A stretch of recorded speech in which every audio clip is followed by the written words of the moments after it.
Joining us now is Lead Climate Action Nigeria Conservation Foundation, Solomon Peters. It's good to have you join us on TVC News at 7. Thank you for having me. Well, climate experts the world over are concerned about the rise in temperature. Now it's as high as 45 degrees Celsius. It didn't used to be this way. What do you think is responsible for this? Us, people, our lifestyle, as what is responsible for the carbon emission in the atmosphere. So basically, we are emitting as much than what we can reduce in terms of the carbon emission in the atmosphere. And we need to be cautious about that. And that's why everyone, about 200 governments across the world, is meeting in Madrid to talk about how we can cut down on emission.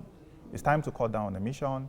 We have to develop a low carbon emission pathway that can help us in our development process. Well, world leaders are reaching this deal, but then there is that rule that individual countries, individuals within each country actually play to achieve this. What can Nigerians do to support this drive? Yes, Nigeria has a national climate action plan, which is to reduce carbon emission by 2030 by 40% business as usual if we don't have funding, or 20% by if we have funding for reducing carbon emission. So there are about 5 sectors of the economy that needs to be addressed. For instance, the agriculture, which we've just seen now, is a major sector. It's the mainstay of the economy. Everybody rely on rain-fed agriculture. But however, it is really impacting on our food system. Food security is an issue as regards the northern region where we used to plant. Crops are no more there. They don't take crops again. So what we are planning, what we are advocating for now is a climate-smart agriculture where people have drought-tolerant seeds, and also individuals are also able to change their lifestyle. All right, 2020 is staring us right in the eye, and the deadline is fast approaching.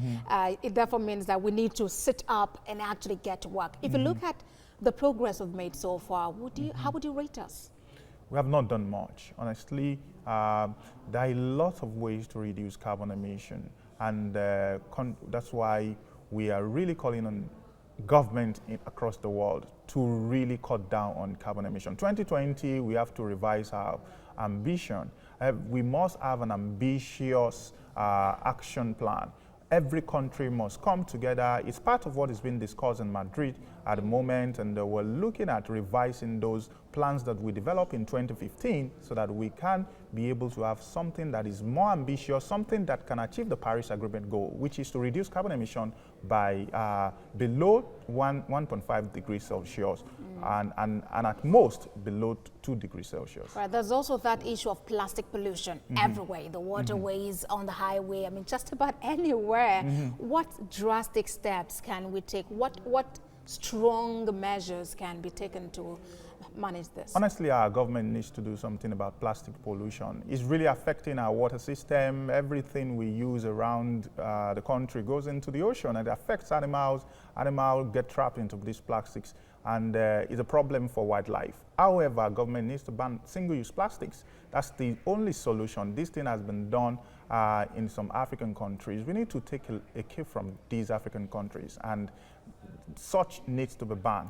The use of single-use plastic needs to be banned, and individuals also need to take a drastic effort in terms of using plastic in their home. We don't need plastics. We need reusable cups that can serve a lot of multi-functions. So we really need, our government need to take steps. Individuals also need to take steps to reduce plastics in our oceans. All right, so while we wait to get there, we can recycle what we have at the moment to just ensure that we're able to clear them out of the system. Yeah, recycling is one very quick fix, but really it's not going to do anything. In Lagos, for instance, is generating close to 20,000 metric tons of waste. That is massive, so that requires prompt so how action much of recycling can go into that to be able to solve the issue of plastic waste? Solomon Adefolu, Lead Climate Action Nigeria Conservation Foundation. Many thanks for joining us on TVC News at 7. Thank you for having me.